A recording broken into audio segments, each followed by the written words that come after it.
miniature circuit breakers as well as the overcurrent relays. So we will see what are the different parameters that we can tune for overcurrent relays. In short, is OCR. So we have two parameters that we can use to tune. One is actually what we call as the pickup current setting in terms of percentage, so that we can choose the suitable threshold current value for the power networks. The next one will be in terms of time, the operation time, the time delay.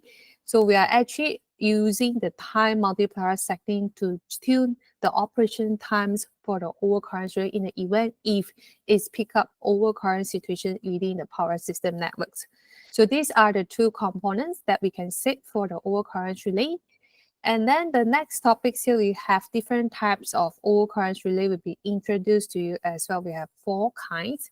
One is known as deferred current relay, deferred times relay, inverse times relay, and the combinations of these two, we have inverse deferred minimum times relay. In short, is known as IDMT relay. So we'll talk about the working principles of each types of overcurrent relays we have, so that it makes them to have a specific purpose to be worked in the electrical power systems. All right, so for chapter 4 itself, we only have 3 lesson learning outcomes. The first one here will be you are expected to know what are the right components to be used to deal with overcurrent situations, like what I said just now, the fields, MCB, as well as the overcurrent relays. And then we will also understand the characteristic of these different types of overcurrent relays we have here, so that we can choose the right one to be applied depending on the situations. And the last learning outcome will be able to adjust the setting for the overcurrent relay. So in terms of pickup setting, as well as the operations time, so that we can have the coordination if, let's say, we are using more than one overcurrent relay within the networks, which one works as primary, which one works as backup protections. All right. So here are the 3 lesson learning outcomes that you expect to be obtained after we have finished chapters number 4. So let's move on to the next slide here. Seeing as we are talking about overcurrent protections, we need to know what is considered as the overcurrent phenomenon in the electrical power systems. All right, so for example, in the event if we have fault occurs within the power network, such as we have bad weather situations, all right, we have a strong wind blow causing this supporting tower collapse right now. So we might have the accidents of the short circuit between the power line. That is one of the situations that are expecting to have overcurrent situations. Or maybe we have the faulty equipment, all right, like we have breakdown of the insulations causing much higher current flowing through the winding, or probably you have excessive of loads being applied. So we have overload condition, as you can see in this image here, one plug point with so many loads being connected. This is what we call as the overload conditions. So whenever we have overloads, which means that it's actually draw much higher current value from the wire, which is higher than the normal current value, or I should say the nominal current value. Or one more here, let's say we have undersized cable is being used for the power system. Undersized, which means that you are using too small size of the cable for the usage of these transmissions of the current. So in such a case, this wire unable to stand such high current value. So in result, it will actually causing the cable insulations damage due to we have high heat being drained whenever we have high current flow. All right, so now these are the conditions where we're expected to have a very large magnitude of the current flowing through the electrical power system, where we call as the overcurrent situations in the power networks. All right, so now with such high values, the short circuit current value, of course, it's wise to determine the heat. Why? So that is allowed the early detections of such kinds of failures by having a proper implementations for the protection device, or I should say I am able to do the right setting for the apply protective device. And here are the common devices that we can use for overcurrent protections. So like the first 2 image here is what we have as the circuit breakers, or MCCB, molded case circuit breakers. This is for single pole, two pole, or three pole for different networks. And then we could have like the fields here dealing with much lower current rating. So we could have 3 amp, 5 amp, 30 amps here. Here are the fields rating, the maximum current that can be flowing through this fields. And the last one here, we are actually having the overcurrents relay. So judging by its image, we know that this is the first generation of relay, the electromagnetic relays, in which it consists of the mechanical parts. All right. So this mechanical part is actually clearing the movable contacts here. Once there is a fault current flowing through the relay operating coil, so it will create the attractive force. All right. So causing the close connections for the tripping circuit. So here are the three components that we can use to deal with overcurrent situations. All right, so in this slide, you can see a brief descriptions of the job functions of each device we have. So like for MCB, the miniature circuit breakers, it will have simple operating arrangements, and they are best used to deal with overcurrent situations in the event if we have low voltage applications. Other than this, other than using MCB for low voltage applications, we can also use fields as well. Right, it's a very common device used in a low voltage application. Example, we can actually use these fields here to protect the line as well as the distribution transformer. And in the event if, let's say, this field is not suitable anymore for overcurrent protections, so the alternative, we will use the overcurrent relay together with the circuit breaker, so form a perfect combinations so that we can deal with excessive of high current flowing through the power systems. All right, so now let's move on here. So for this overcurrent relay itself, right, we can have it look as primary protections or backup protections depends on the requirements. So for example, if let's say we want to protect the feeders, which is operating at 11 kilowatt, or for the transmissions line at 66 kilowatts, right, dealing with overcurrent situations. So this time, the overcurrent relays being used is actually used as primary protections. We could also use a fault relay as well, dealing with in the situations if we have short circuit to ground. So in such kinds of situations, the earth fault relay as well as overcurrent relay will have its looks at primary protections. So how about if I have longer transmissions line? So long transmission side, usually the voltage will be set up to much higher voltage value so that we can achieve low power loss in terms of power transmissions.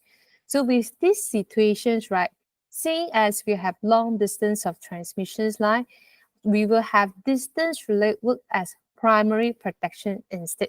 So which means that I could have the relay that help me to detect where does the fault occurs within the in terms of positions, other than sensing it occurs within the power networks. So in these kinds of applications, the overcurrent relay as well as a fault relay will work as backup protection instead. All right. So depending on the applications, we could have overcurrent relay to be work as primary or backup protections. All right. So let's talk about the most basic device that we can use to deal with overcurrent situation, which is fields. So for fields, if you still could recall, it could allow us to have automatic overcurrent protections. Why? Because it consists of these elements here with what we call as the field link, like a bulb like this. So this field links, right, will allow the direct hit by the passage of current, which means in the event if there's a current flowing through it, right? So whenever current flow, it will flow through the conductors like this field links here, it will generate the copper loss, which is the heat. So in the event if I have fault occurs, which means that I have high fault current value, this high fault current value will produce high heat, which is sufficient to destroy this field link. So that's how it creates over open circuit conditions. So it saves the downstream component. So basically, this field link will allow current flowing through it. In the event the current exceeds the field rating or the predetermined values here, it actually will self-destroy. Right? That's how it saves the components from high current values. All right, so now this field should open the circuit by the destructions of the fuse elements, which means that here open circuit. So if you still could recall, right, in the event if there is a power interruptions, like open up the fuse, or in this case here, this fuse link is damaged, right? So whenever we have sudden change in terms of current, like from fault current to no current at all, it will actually generate the arc. This arc also will create within this fuse as well. So this arc should be eliminated during the time if this fuse link has been damaged. Right, then only it able to stop the high current flowing through the systems while maintaining the open circuit conditions, which means that with the nominal voltage being applied across its terminals. Okay, so here are some photos showing the samples of fields we could have. So this one you can see is the fuse rating. It could have different design. And this is what we have as the fuse socket. So it will support the installations of the fuse in the protection system. So usually larger size for higher voltage applications. And next slide here, we have one simple protection zone where we can also apply the fuse to protect the loads like the motor, like in this case here. So this is for the single phase motor. In the event if I'm using the three phase motor, I can use three fields for each phase of the motor winding. So it will connect in between the supply and the motors here to prevent against the overload conditions. Okay, so this one you can see the fuse could be also applied for the motor as well. All right, so now as you can see from the sample photos, right, the physical fuse, you can tell that most of them is designed like a glass, right? The configuration is like the glass tube, where this glass tube can use to confine the arc, right, during the time if the network is being interrupted. So this tube's interior is being covered by the deionizing fibers here, as well as the fusible elements, all right? So with the presence of this deionizing gas within the glass tubes of this fuse, right, deionize, which means that it's helped to terminate the arc form. So with such a case, whenever the fuse link has been damaged, the arc unable to form, that's how the fault current unable to pass through the power networks via the arc.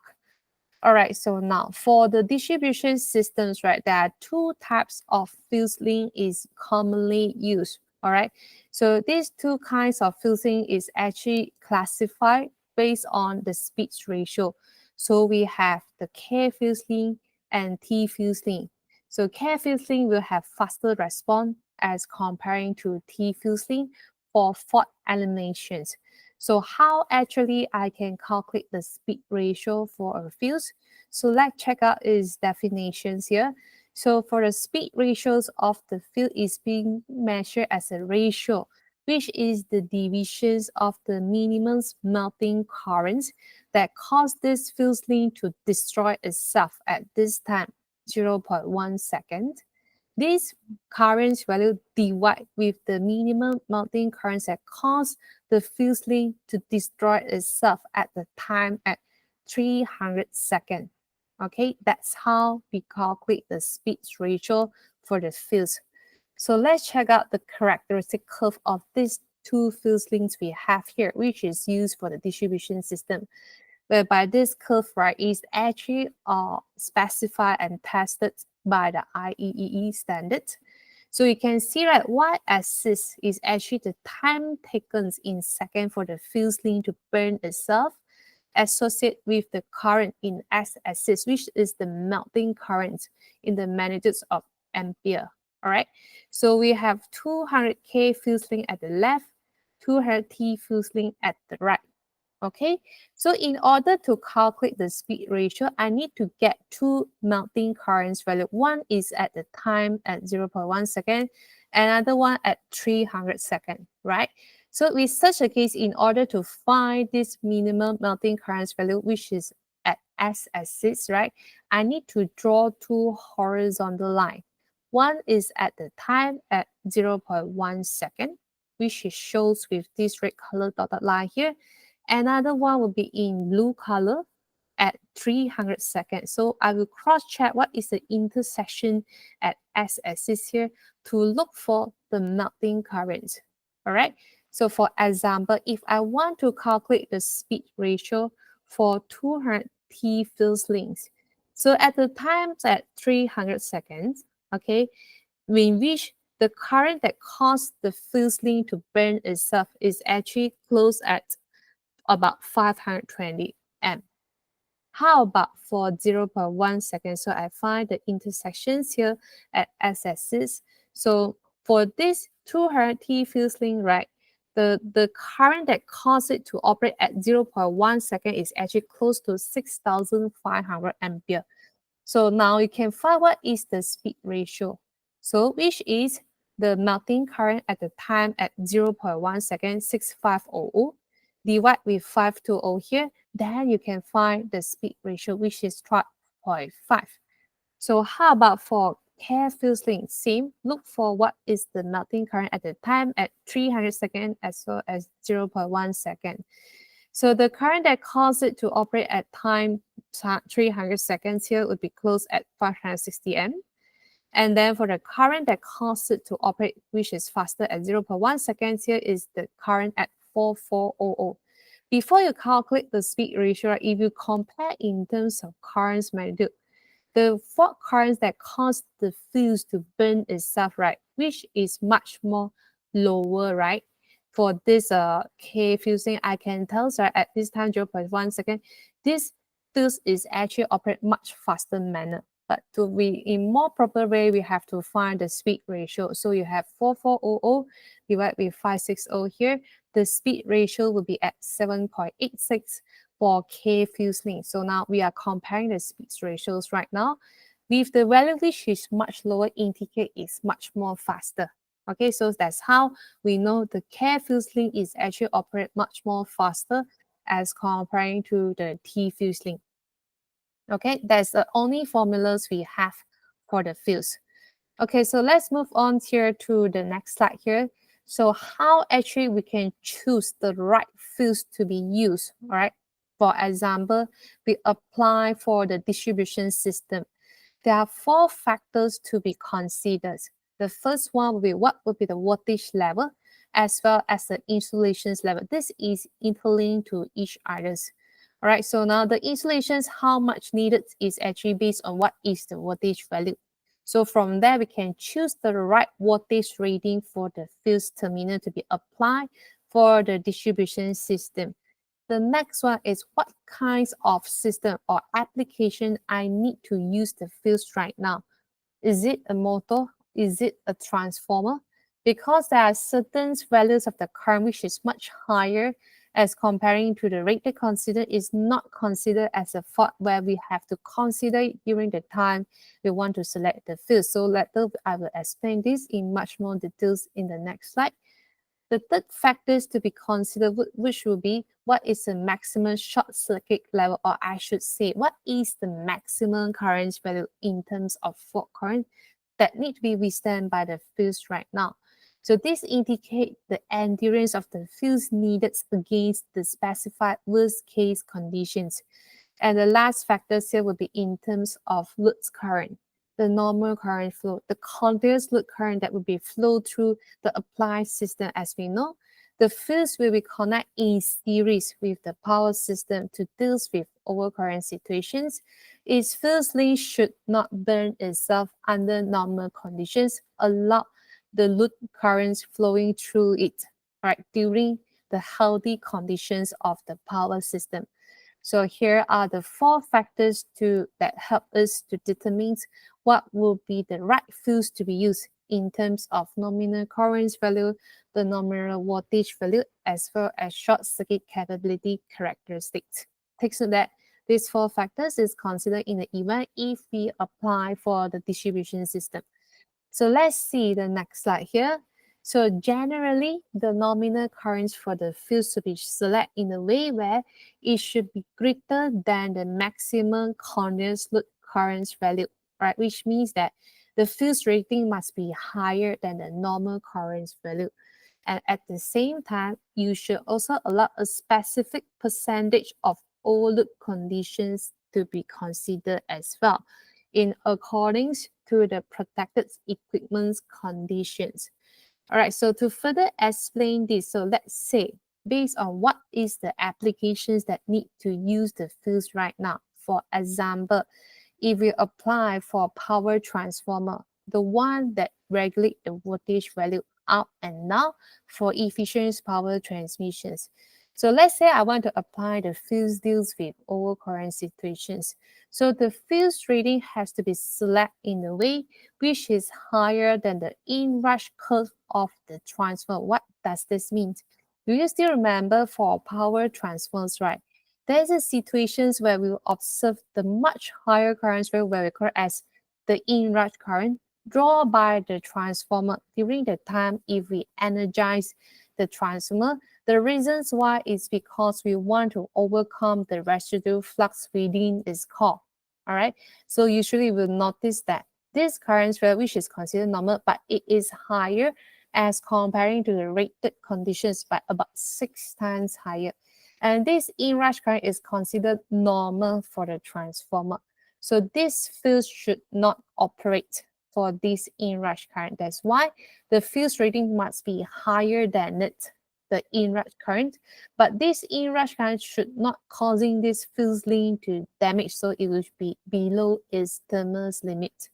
Right? The temperature generated by this inrush current should not high enough that causing this field link to damage.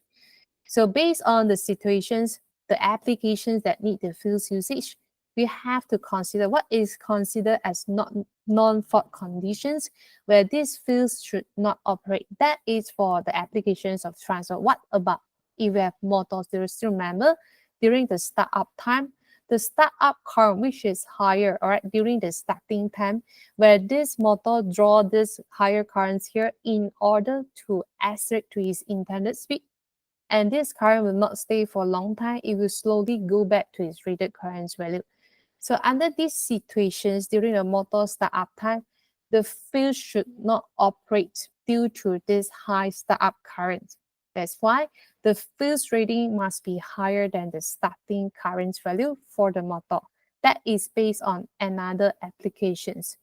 All right, so if you go through the last point here, so there's some fields manufacturer where it will give us the table that assists us, the engineer, to select the right fields, all right, based on the rating as well as the connections arrangement needed. Okay, so now let's see what are the pros and cons for the fields usage in the electrical power system. So apparently the advantages of the fields usage for overcurrent protection will be due to its simplicity as well as cheapness in terms of cost for its operations. But there's some downside for the fields usage. Let's see. So the tripping time unable to control, of course, whenever high current flowing through the field link, it directly destroys itself. It doesn't wait, all right? So with such a case, we can't have fields to be worked as backup protection. So it's create the difficulties in primary backup coordinations activities. The field's operations doesn't wait, okay? So that is first disadvantages. Another one, we know that for fields is one-time use device, remember? So once the field link has been burnt, right, unless it's being replaced with the new fields, basically the components are unable to be energized again. So we're unable to have continuous operations for these components. We have poor in terms of reliability, stability for the power system. So it's not recommended to use the fields for critical loads or for high voltage applications. And the last drawbacks of using fields is, let's say, in an event, if wrong fields rating is being applied right now for a specific system. So if you choose the wrong one, so basically during the time the field link is damaged, the arc giant are unable to be extinguished. So what happens if there's arc strike between the terminals of the fuse? So do you still remember the arc will create the low resistance path for the current flow? So basically it will fail to interrupt the fault current from the system. So in the event if we have high fault currents, basically this high current of course will damage. It's still able to continue flowing through the power networks. So that is basically the problems of using fields right now. And due to these limitations, right, so it motivates us to use another components for overcurrent protections, which is overcurrent relays together with the circuit breakers. Okay, so let's revise the functions of the overcurrent relay and how actually it detects overcurrent situations in the power networks. So suppose we have a very simple power system networks, and this is actually the overcurrent relay. The overcurrent relay is actually getting the current reading from these three current transfer, and these three current transfer is configured in Y connections. So what if I use this overcurrent relay deals with the old condition for the motors right now? So during normal condition, for example, if the rated current flowing through the motor winding is 100 amps, so let's say we choose it as a pickup current value. So we have this relay booked at 100 amps. So in the event, if the current flowing through the motor's winding higher than this is considered as a fault. So what happens if I have the healthy motor and the measured current right now is less than 100 amps, for example, at 90 amps right now. So this overcurrent rate detect no fault. So it doesn't send the control signal through the circuit breaker. So here are the circuit breakers. So you can tell in terms of context of the breakers right now is remain closed because it says no fault for this motor. So what happens, I have the passing current through this current transformers right now exceeding 100 amp. So for example, our measure value is 200 amp. So these 200 amps will be compared with the pickup current value, which is higher. That's how this overcurrent will recognize as a fault. So this overcurrent will send the tripping signal to the circuit breaker. So that's how the breaker contact opens. This is the ideas behind for the overcurrent rate, how it looks dealing with overcurrent situations. Okay, so now we need to know what are the factors that will change the values of the fault current. This is because the fault current will not stay at the fixed value. It will change based on two factors. The first factors will be in terms of fault positions. Where does the fault occurs? So in the event if the fault occurs further away from the generation source or from the relaying positions, so further away, which means longer distance can tell much higher impedance right now to measure the fault positions to the relay. So whenever impedance high, which means that the magnitude of the fault current will reduce. You still remember with the fact that the current flowing through the wire or the line is actually limited by the impedance. The higher the impedance will be, the lower the fault current values will be. So let's apply this concept here to this network to have better understanding. How does the fault position change the fault current value? So for example, if I have a simple power network where it consists of a transmission line split into three different sections via the bus bar. So I have sections 1 with the impedance of Z1, section 2 impedance Z2, and the last sections here is Z3. And this line has been fed by a generation source at one side here. So what happens if I apply fault for a first part of the transmission line, which is near the generation source, as you can see through the animations here. So we can represent these conditions with the equivalent circuit as such. So we know that this transmission line is actually supplying power to certain load. So here from a generation source to a load, so here we have a transmission line that's split into three, Z1, Z2, Z3. So what happens if we have fault occurs like a short circuit conditions? So this short circuit path right will cause the low resistance path for the current flow. So in such a case, the current after this short circuit right, it will actually how to say after this generation source flowing through the first sections of the line, instead of traveling the transmission line here, which is with high impedance value, it will choose the low resistance path instead. So which means that Z2, Z3 has been shorted out. All right. So now if we calculate what is the current values right now with this situation, the fault occurs at the beginning of the transmission line.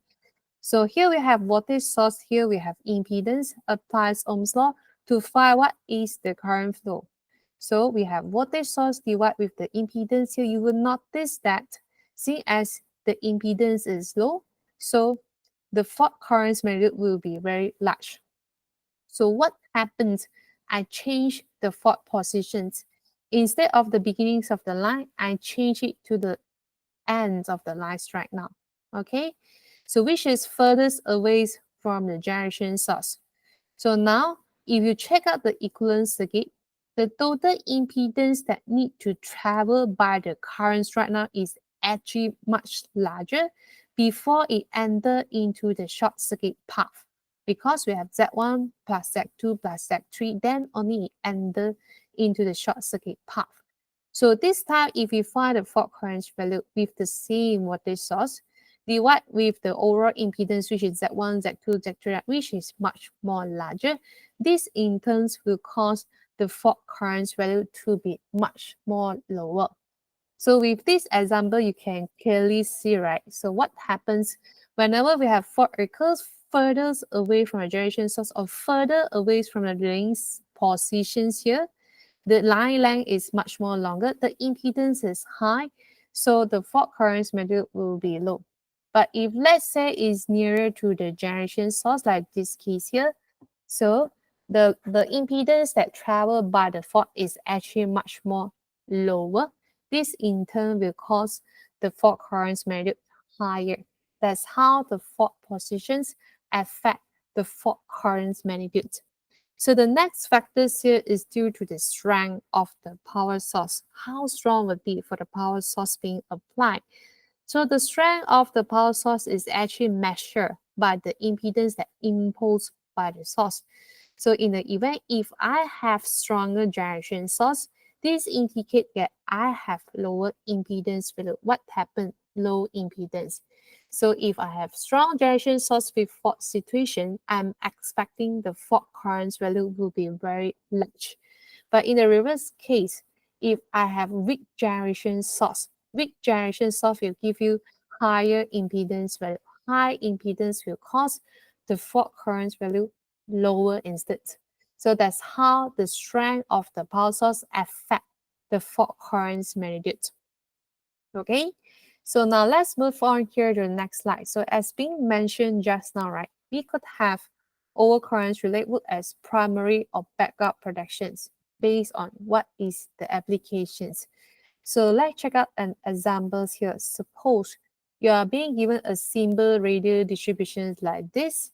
So we have one generation source that supply this transmission line, and the line has been divided into 3 sections via the bus bar here with multiple feeders on its downstream.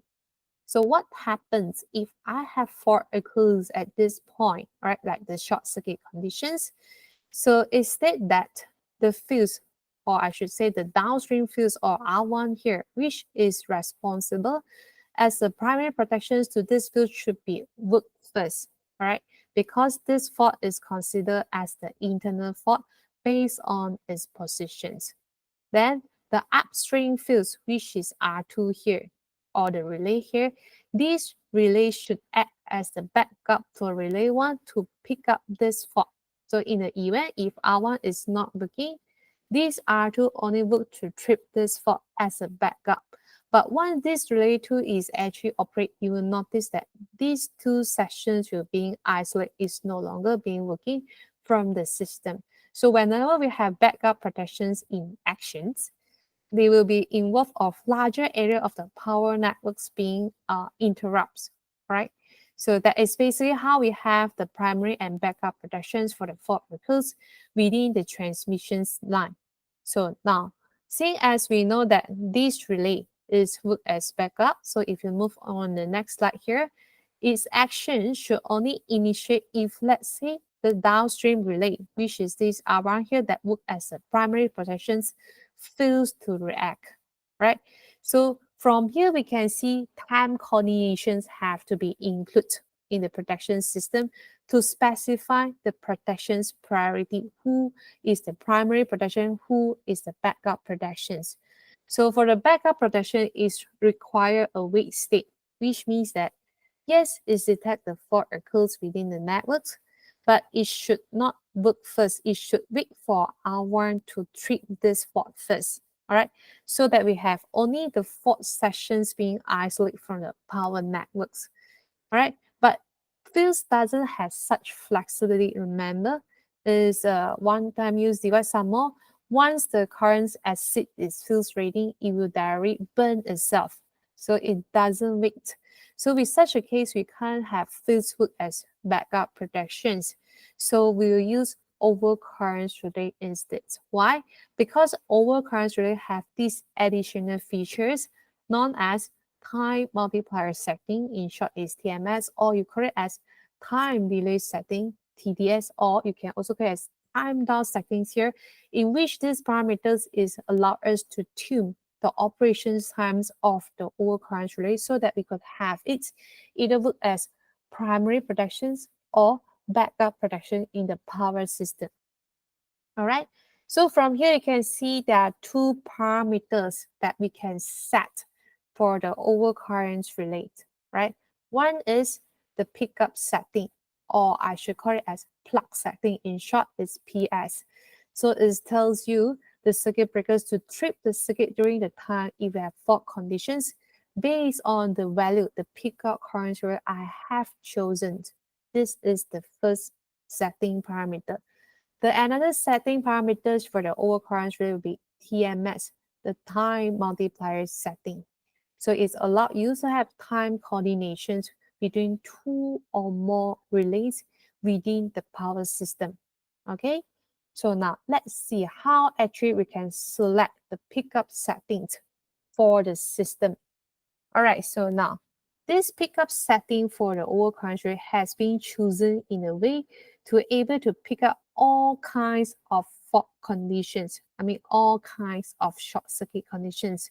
So if you refer to this image here, all right, so the pickup value will be actually higher than the normal operations value, which means normal rated currents value. All right, but at the same time, it should be slightly lower than the abnormal operations current value. So you can see that it consists of a range but requires a margin. So margin above the normal current value and below the minimum fault current value. So usually it's follow this range like this, where the rated current value is multiplied by 125% as the lower limits of the pickup current value, where the upper limits will be minimum fault current value multiplied with 2/3. That's how we find the range for the pickups value for the overcurrent relay. So now there are two simple steps allow us to implement this pickup settings for the overcurrent relay. So if you follow this range, right, of course, you need to know what is the normal current value, rated current value, as well as what is the minimum fault current value in terms of primary current flow. This is from the actual system. You need to know what is fault current value, what is normal current value. So for this overcurrent relay, right, is actually a low rating device. So if you want to set it right, this rated current value as well as the fault current value have to be stepped down using the current transfer ratios we have been chosen. All right. So based on the current transfer ratios, we'll convert these two values here into its secondary form. All right. Then only you do the setting for the overcurrent relay. Okay, that is the two-step for you to implement the pickup settings for the overcurrent relay. First, find what is the normal current value, what is the minimum for current value in the power system. This value will be in terms of primary current value. After this, step it down into its secondary form by using what is the current transfer ratio you are using. That's how we do the setting. All right, so now let's check out an examples here, how we select the pickup current setting for an overcurrent relay. So for example, referring to this power networks, we have a generation source feeding the line, and the line has been divided into 1, 2, 3, 4 different sections using bus bar A, B, C, D up to E here. And each sections we have implements with the overcurrent relay labeled as R1, R2, R3, R4. And each bus bar, or I should say each substation here, there's a maximum load where we are supplied normally. Like for bus bar A here, the load is taking the current at 50 amps as the maximum load current.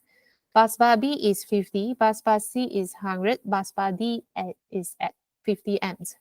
Okay, and then we have one tables here showing also what is the minimum fault current that is being expected to be occur at the bus bar A. For example, the fault is 250.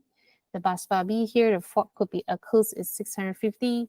C is 1100. D here is 1600. So you can see, right, when it's getting closer to the generation source, the fault current value is getting higher.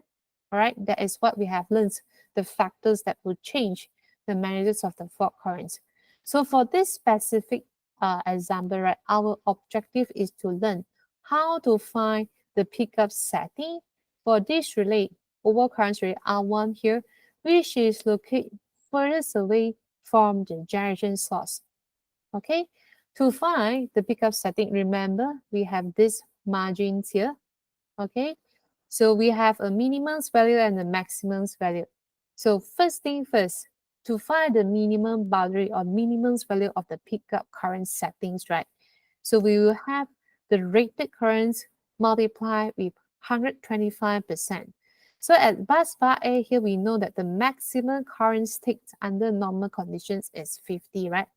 50 multiplied with 1.25.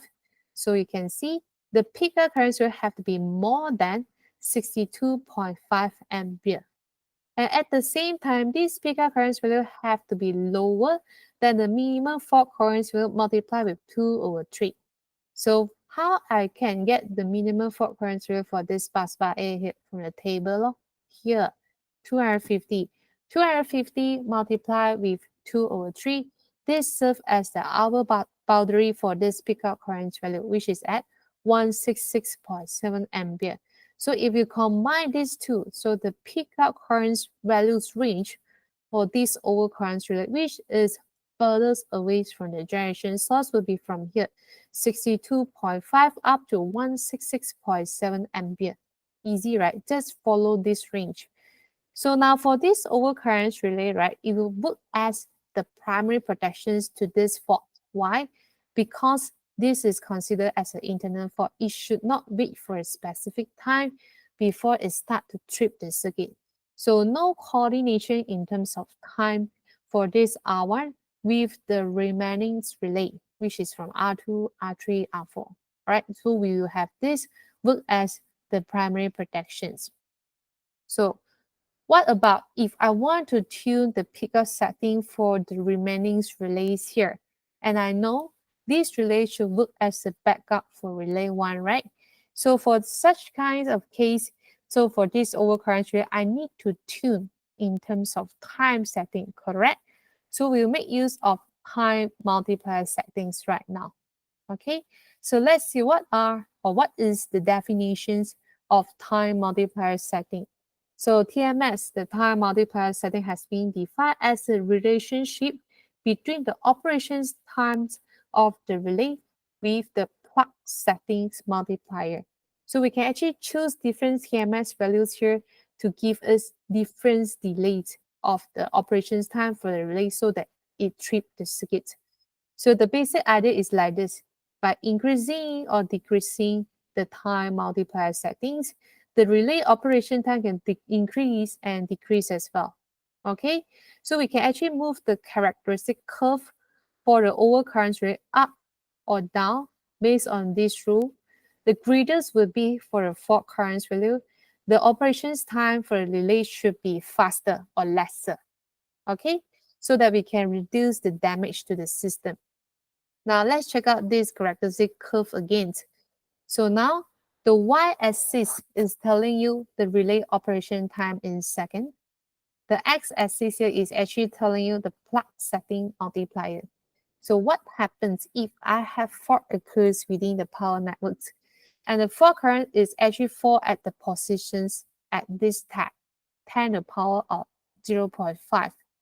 So you can see each relay will operate at different curve.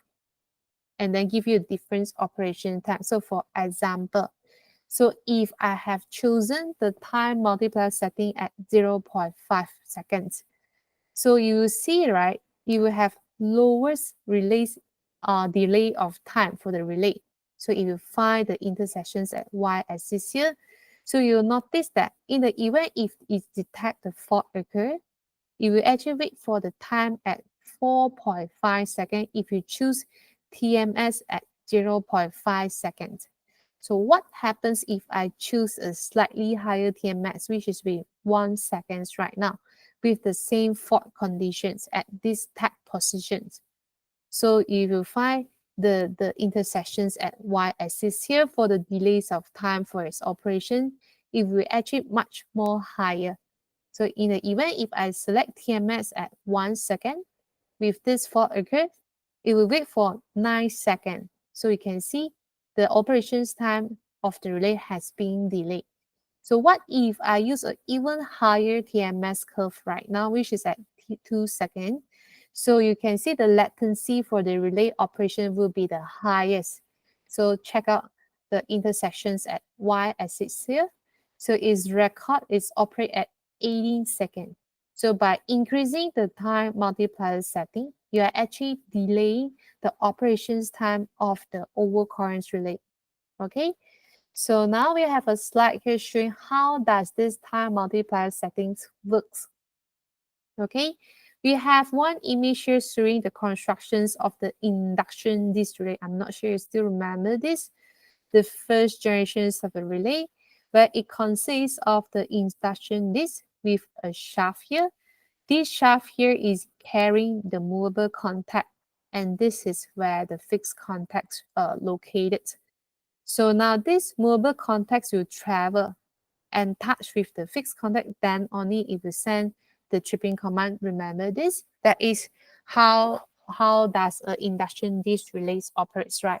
So basically, the operations times of the relay is depend on these two factors. First, what is the speed in terms of operations? I mean, in terms of rotations of this disk, or I should say, what is the plug setting multiplier? The first one. The second one, what would be the distance need to be traveled by this movable contacts here and touch with the fixed contact? That's how we change the time. All right. So if you move this movable contacts further away from the fixed contacts here, which means that the total distance traveled by this mobile contacts is higher. So the delay of time is actually much more higher. So how actually we can change the mobile contact distance here is by using the time down here. You can turn it to the left side. So you can change the positions of the mobile contacts in relative with these fixed contacts here. So you can choose within this range from 0.5 up to 10. So 0.5, which is closer to the fixed contact. So, or I should say 0.5 times of 1 revolution or 10 times of 1 revolution. So you can know that if I change the position to 10, which means that total distance need to be traveled by the mobile contact is the highest, so it has the slowest response in terms of operations. So for example, if you go back here, if you choose 0.5, which means that here you tune it at somewhere in this position, close with the fixed contact.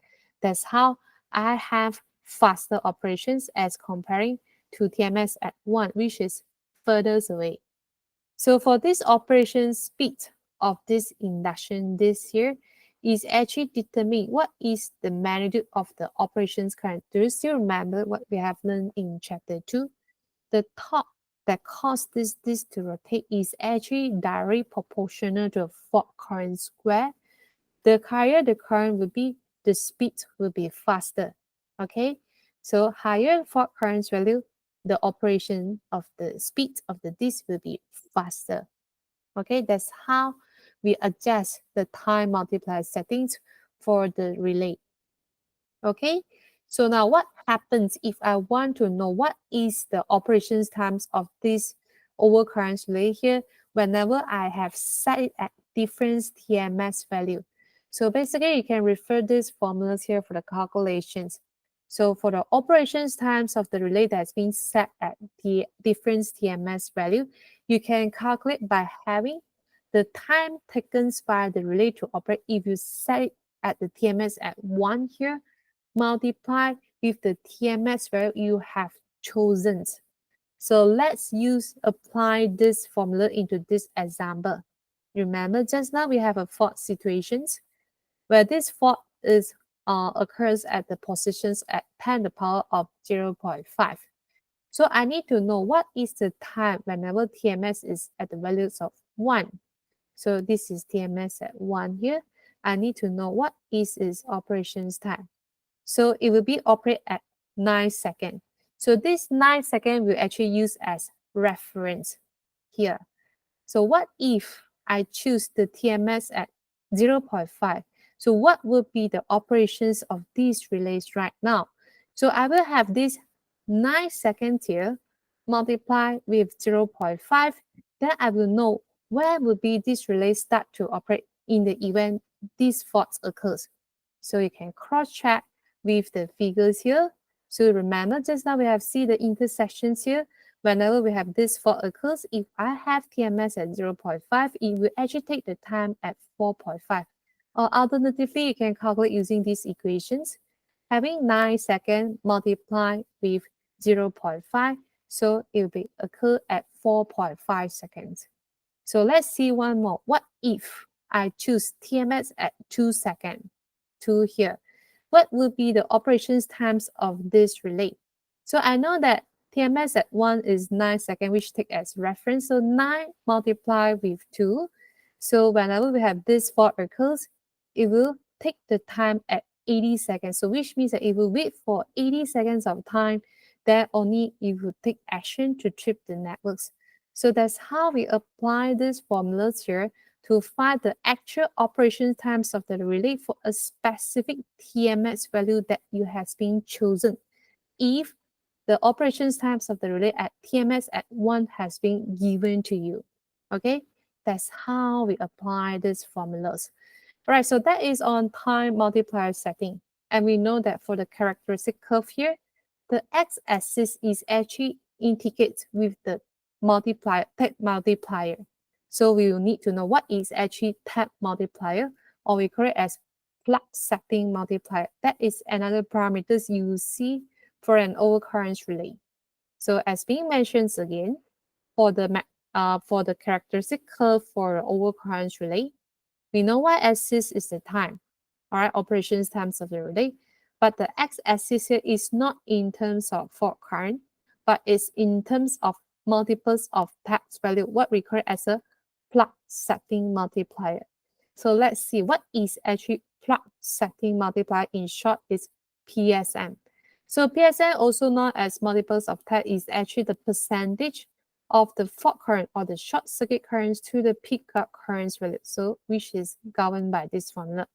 So 5 PSM will be the fault currents divided with the pickup currents value. So you can see the fault current has been measured in terms of tap multiplier. Okay, so how actually I can find the plug setting, or I could call as a taps value. Plug setting is actually the percentage of the standard input of the secondary currents value that you obtain from the current transformer. So as what we have learned in last chapters here, based on the plug settings percentage value, you will need to multiply what is the secondary currents value rated for the current transfer, either 5 amp or 1 amp. That's how we find the pickup currents value. All right. So now let's move on here. So how does the plug settings work? So whenever I change the plug setting or the multiples of taps value here, what I'm trying to do is actually trying to change the relay operating coils in terms of numbers of turns. So for example, I have the positions from here, 25, 50 up to 200% here is the maximum. So whenever I choose different setting here, I'm trying to change the numbers of turns for the operating coil, right? So for example, this is the overcurrent relay. This is the relay operating point. Initially, let's say I have 10 numbers of turns. So if you have set at 100%, so which means that instead of 10 numbers of turns, I change it to 5 instead. Okay, if let's say you change it to 125 in terms of this bridge positions here, so I have 125% of 10 numbers of turns. That's how I change the pickup current values for the overcurrent relay. So let's see an examples here. So what if I have OCR? OCR is an overcurrent relay, and this overcurrent relay is getting the current measurements from the current transformer where its secondary current value is rated at 1 amp. So if I want to find what is the pickup current value in the event if I have choose 125% setting. So 125% of 1, which means that this overcurrent relay will actually start to pick up at the value at 1.25 amp. So in the event, if the fault, I should say, if the current flowing through the networks is higher than this, that is considered as a fault. Is lesser than 1.25 amp, that's considered as normal conditions. So that's how the plug setting multiplier change the pickup current values of an overcurrent relay. Okay, now let's check out an examples here. We want to understand how actually we can apply the time down setting here so that I can choose different operations time for these two relay has been used in this power system. So let's check out the figures here. Now we have a simple power network and we have two relay, all right, being labeled with NC codes of 51. 51 telling you this is overcurrent relay. And these two overcurrent relay is getting the current measurements from this current transfer with different ratio. This one is 200 to 5. This one is 100 to 5. And this line has been divided into two. And two sections here with this overcurrent relay being implemented. And what happens if I have fault occurs here at the ends of the transmission line with thousands ampere? So what we want to find right now would be the operations time of these two relay, given the time margin has to be kept at 0.4 seconds, which means that if let's say I want this fault as a backup protection for these relays here, so it should wait for 0.4 seconds first for it to trip the fault that occurs within a zone. Then only we have the backup protection start to work in place. So now let's see how we can find the operations times of this relay, right? Which is first from this generation source. Okay. So now to find the operations times of this relay, right? We need to know for this fault, where does it fall in terms of plug setting multiplier? So do you still remember these formulas here? The plug setting multiplier will be the fault current divided with the pickup current value. So let's consider these two relay is with the plug setting of 100%. So 100% of secondary current value you obtain from current transformers here, you can find the pickup current value. So 100% of 5 amp will be 5 amp. So the pickup current value is 5 amp. And then what would be the secondary current value of this fault? Why? Because we know that to set the values here, it is actually based on the secondary current value. It's not based on the actual primary line current value. So we need to convert this value here down to its secondary form. So how actually I know the 1000 ampere here in primary line here, what can be seen after this current transfer by this overcurrent relay? So using the ratios here, we know CTR is primary currents divided with secondary currents, right? Rearrange in terms of secondary current. So we have the fault current at the primary side, which is 1000, divided with the CTR, which is 100 divided with 5 here. So you know that the equivalence value seen by this relay for this 1000 amp is 50 amp after the current transformer.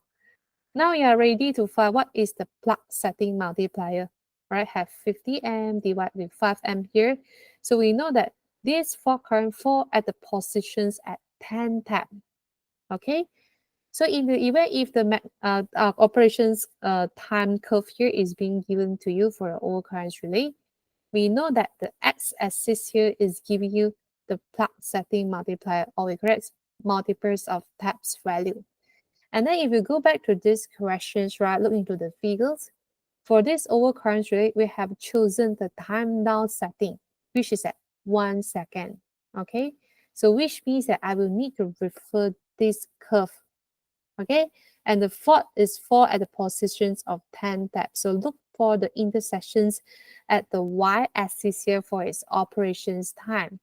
So you'll find that for the relay that is being placed furthest away from the generation source, in the event if there's 1000 ampere occurs here, right, it will actually wait for this time 0.3 seconds to trip the fault occurs. All right, so that's how we find the operations time for this specific relay. So seeing as is nearest to this fault occurrence, this relay should work as the primary protection. So usually the time down setting is chosen as low as possible. In this case, has set to 1 for it works as the primary protections. So how about for this relay instead? It should work as the backup for this overcurrent relay, right? So we use the same way to calculate it. So first, look for what is the plug setting multiplier for this fault currents here seen by this relay. Okay, so we have the fault currents divided with the pickup currents value. So let's treat this, the overcurrent relay here, with the plug setting at 100%. So 100% of secondary current value that you obtain from the current transformer, which is 5 ampere. So pickup current value is 5 ampere. Okay, so same as the current transfer ratios used by these two current transformers here is different. So obviously 1000 ampere here seen differently by this overcurrent relay. So let's convert this fault current value into its secondary value.